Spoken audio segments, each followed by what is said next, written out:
Shalom. First and foremost, I'm going to give all praises, glory, and honor to Yahweh, by Hashem, Yahweh Shai, by Hashem, Rakah, Quadash. I want to give double honors to the elder apostles of Great Millstone who rule well, and citations of much love to the rest of you, sincere Akim. Pushing the word in truth and sincerity, this is the cleric Izara coming at you with another lesson. I'm continuing my lot to bring you my ongoing series from Excerpts of Hollywood, This Factory of Perverseness. Just another observation of predictive programming, how art imitates life and vice versa. Just a reminder, the purpose of my videos is to show correlations. A correlation is an observation of a mutual relationship or connection between two or more things.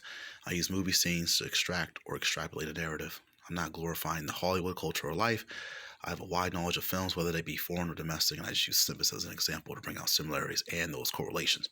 To quote Cecil B. DeMille, the director, the greatest source of material for motion pictures is the Bible.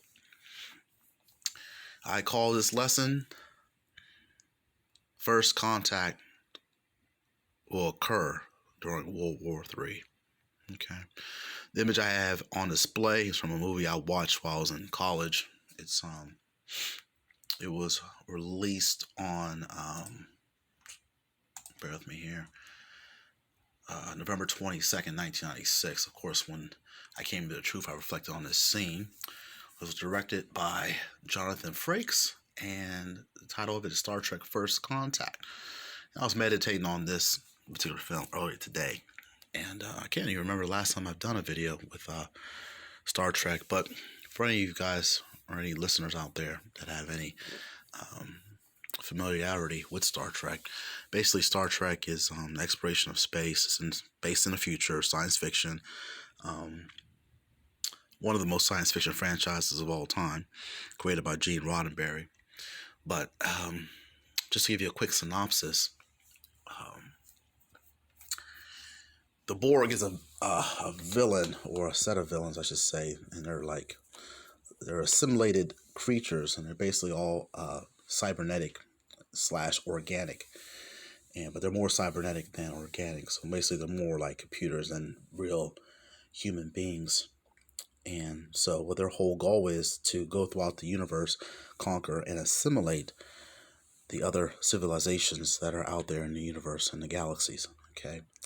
Now, going back into the television series Star Trek: The Next Generation, which is almost like a prequel or like a prerequisite for you to understand this film. The main actor, Captain Luke Picard, played by Patrick Stewart, he's assimilated by this particular villain.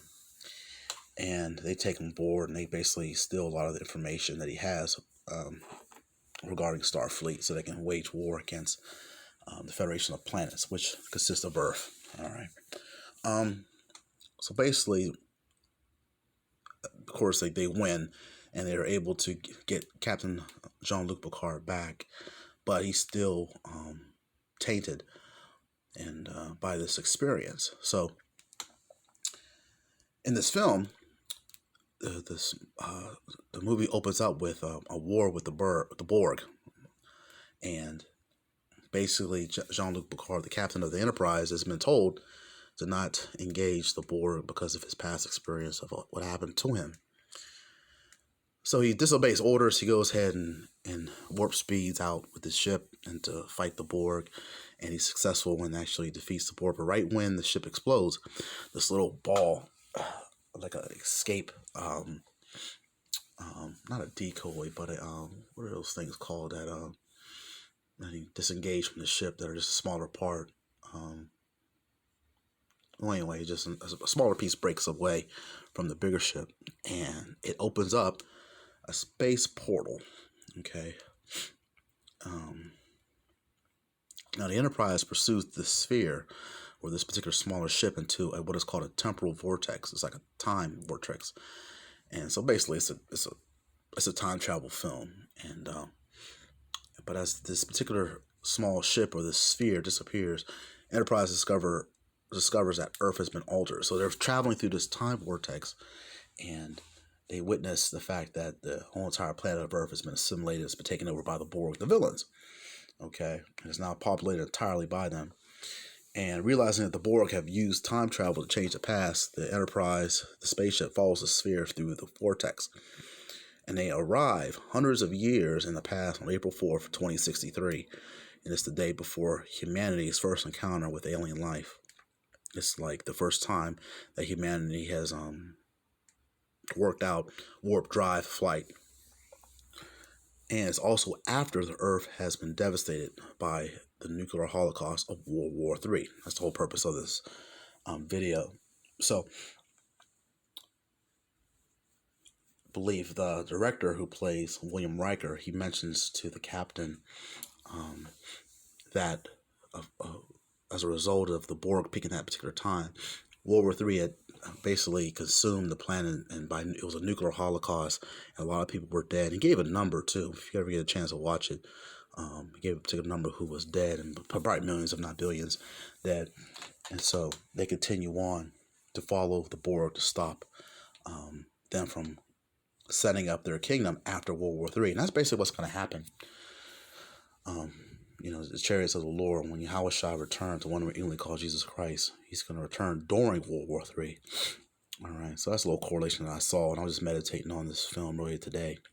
Also, I was thinking about how the Borg assimilates using cybernetics. And that's basically what the MOTB is. It's basically like an assimilation. It's a taking control, because basically once they assimilate with you, you have no free will whatsoever. And I know there's people walking around thinking they have free will, but the Borg is a entity, and they're all connected. It's like being linked into the internet, kind of like the Matrix, but they're all you're under control once you get snatched up by a Borg. Okay, but I wanted to bring out this one scripture here, and it's Book of Revelations, the 11th chapter, starting at the 14th verse. The second woe is past, and behold, the third woe cometh quickly. Okay, and that woe that's destruction. Okay, and it's also signifying World War III is coming. It's fastly approaching. All right, there's a lot of things that are happening right now in the world if you haven't been watching, but most people aren't watching, especially the 2/3. But the elite, they make buku money off of these wars, and they basically start them. But it's also predicted by the Apostle John when he's on the island of Patmos that these wars would occur. Okay, but that's basically it. I just want to bring out that one scripture. I could have played like a scene out of the film, but it wasn't really necessary. And so basically, I'm going to end it on this. I just want to share that. Lord willing, this lesson was edifying. I want to give all praises to Yahweh by Hashem Yahushai, who gives me the strength and the spirit to continue to strive and endure in these last days. Shalom to the hopeful elect, and on to the next video.